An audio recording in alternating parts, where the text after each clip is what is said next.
Hi, I'm Michael Senoff, founder and CEO of HardToFindSeminars.com. For the last 5 years, I've interviewed the world's best business and marketing minds. Now my challenge is to build the world's largest free resource for online, downloadable audio business interviews. I've learned a lot in the last 5 years, and today I'm going to show you the skills you need to survive.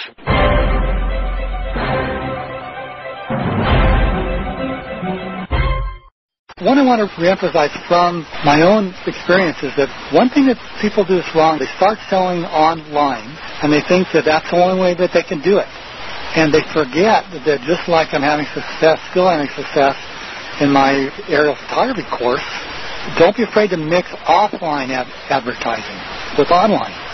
Because I bet now if I was just trying to sell my aerial photography course, doing nothing but internet advertising, have a fraction of my sales.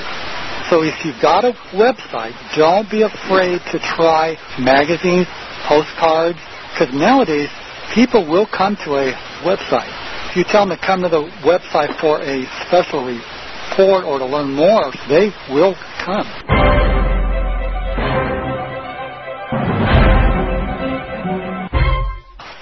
This is a fantastic recording. It's a long one, about 90 minutes long, but I've separated it into 3 parts. It's with Ron Ruiz, and Ron has a website, a paid membership site called BusinessFastlane.com. And paid membership sites are becoming very popular and have proven to become an extremely easy way to generate a ton of money, provided you have the right content. I pick Ron's brain and try and extract every nugget and every secret and every trial and every tribulation that he went through to develop his own successful paid membership site. We talk about his early days when he was selling a paper and ink product without the internet and how the internet really changed everything for him. I think you'll really find this very informative. There's a lot of golden advice in this interview.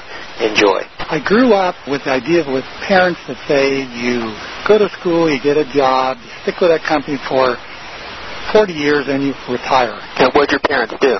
Well, actually, my dad didn't do anything white collar. He was a blue collar worker, but he just thought, that's the way that it's done. Right. And I kind of bought that.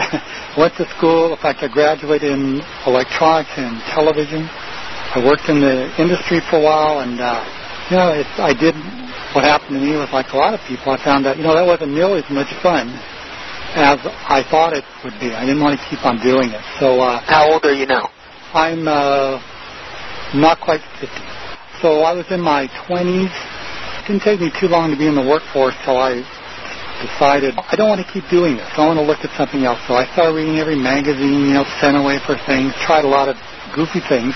Were they money-making opportunities? Money-making opportunities. While I was still working, didn't have much success at them, but it definitely gave me the bug. Finally, I left my job. I went back to flying because I was also a pilot, and I got my flight instructor ratings and did some charter work. As the airline industry is, it goes up and down constantly. It seems like you're being hired or fired. I mean, that's the way things are. And they weren't hiring at the time, so I kept on doing that. But there's got to be something else too. And what really got the bug for me was some of these people I would fly around. They'd pay me like maybe $12, $15 an hour back then, which as a pilot is kind of fun in the beginning because you're getting paid to fly all around. So I'm flying these people, and I got to know some, and they were making a lot of money. And I thought, gee, if I can figure out what to do, I could be the one flying, still have fun, and be earning a lot more money than I am now. Right. So that kind of added to my search. So to kind of make a long story short, years later, I was always reading, trying to find something, and I read an article in a magazine about a guy who was doing pretty well, flying around, taking pictures, and selling the pictures. Now, that should have dawned on me because I was already a pilot, and I had taken a little bit of photography, and I enjoyed doing that, but I never thought of flying and taking pictures. And plus, it sounded like too much fun to me. You know, sometimes we think that we really can't have fun and earn money at the same time.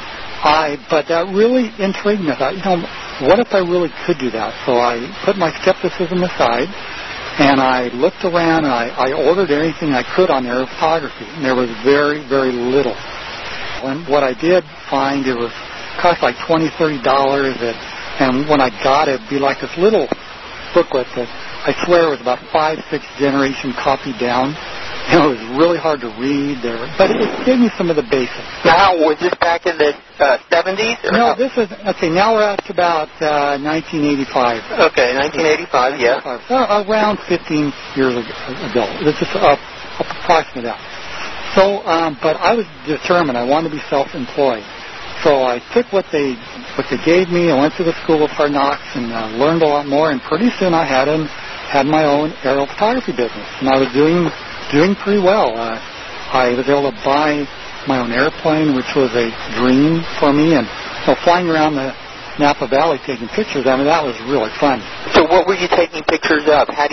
We'll get into it, but how do you make money with aerial photography? Just to give you the quick version, there's a couple of different ways to make money. One is to take pictures and go knock on doors and then try to sell them, like take pictures of businesses and people's residences, that type of thing. But I tried that, and after knocking on doors, getting chased by dogs, not finding people home, I'd realize, that's not what I want to do. All right, so that didn't work. Some people make it work, but I didn't want to do that. But what I did, I just did custom jobs only. People want a picture of their home, their business, something to do with piece of real estate for sale, something's going to be developed.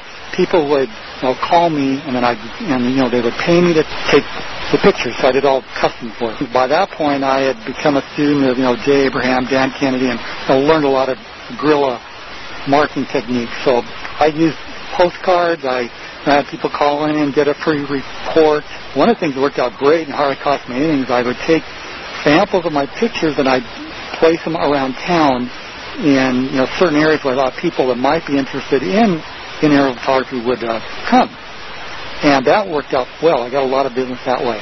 And so it actually turned out being a full-time business. But, after it was a full-time business for a while, it kind of stopped being fun again. Yeah, then it became work. So can I ask you how much you would make on a customer? I would charge about, of course, it's grown since then, but I started out, here, let me just backtrack a bit, because here's a good marketing tip. When I got started, called around, and let's say, I don't remember the numbers exactly back that far, but let's say the people in my area were charging, $200 to $300 an hour. What I did, because I was a new guy on the block, I thought, well, if I'm going to compete with these people, I need to charge a lot lower. So I sent out this special mailing and to real estate people in my town. I told them I take the pictures for I forgot the numbers, for $75. And I didn't get a whole lot of response from that at first, but then it made me realize after a little while I realized that people were probably saying, hey, this guy's so cheap, he's probably not very good. So from that point on, I raised my price to be at least as much, if not more, than the people around me. And that hasn't really hurt me. I mean, I know I lose some jobs, but I don't care. Right. I can get a better quality customer. But just to give you an idea of the prices, I charge now, it's around $400 an hour with a 1 hour minimum. Hi, it's Michael Senoff with HardToFindSeminars.com. Thanks for watching this video. Many of my interviews last 30 minutes, 40 minutes, an hour, sometimes even up to 2.5 hours long. They're actual mini seminars, and you've just listened to a short sample of just one of over 117 hours of exciting, hard-hitting, mind-blowing interviews on how to make money in direct mail, advertising, copywriting. I assure you, there is not a resource anywhere anywhere on the internet or on the planet that comes close to the free information I provide at hardtofindseminars.com. So go right now to hardtofindseminars.com and you'll have free access to 117 hours of audio interviews with typed word-for-word downloadable transcripts and downloadable MP3 files. Please browse some more of the videos or go right directly to hardtofindseminars.com. Thanks for watching.